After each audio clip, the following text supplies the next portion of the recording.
Çanakkale geçilmez, yazdı destanım benim. Atatürk'üm daima başkomutanım benim. Al bayrağın akşı olan hilalin halesiyim. Nerede bir Türk varsa ben onun kölesiyim.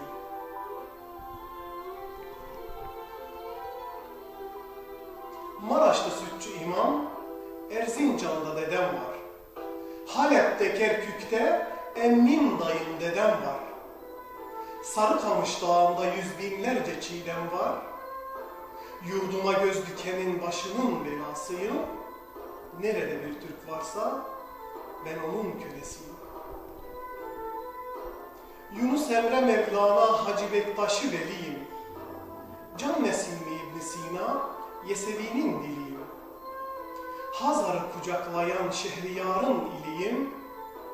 Gurbetteki vatanın candaki sırasıyım. Nerede bir Türk varsa ben onun kölesiyim.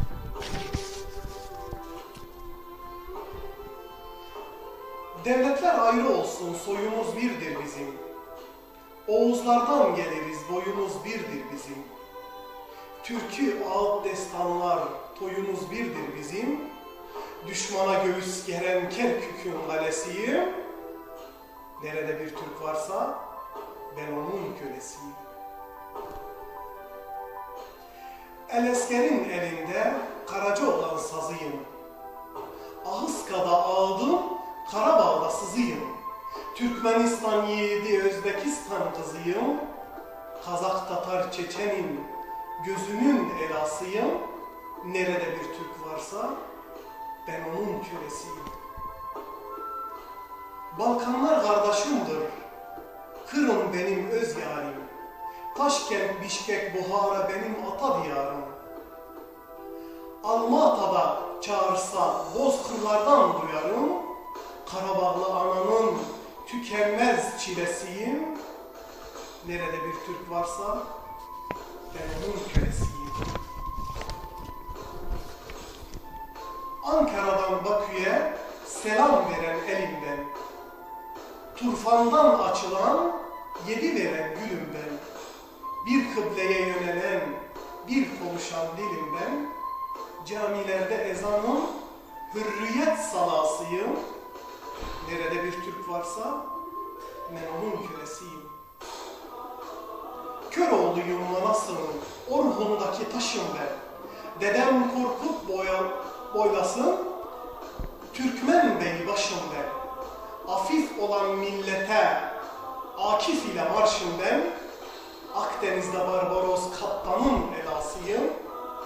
Nerede bir Türk varsa ben onun kölesiyim. Ulubatılı Hasan'ım, Osman Batır Şamil'im. Timur'un türbedarı, Aksakallı Kamil'im. Çarların rüyasıyım, Nuri Paşa Cemil'im. Rüzgarlarla yarışan atların yelesiyim. Nerede bir Türk varsa ben onun kölesiyim. Bir tarlanın ekini, bir çınarın dalıyız. Kanımızın rengi var, al bayrağın alıyız. 7'den 70'ine vatan sevdalıyız. Türkmeneli, Karaliyim, ben onun balasıyım.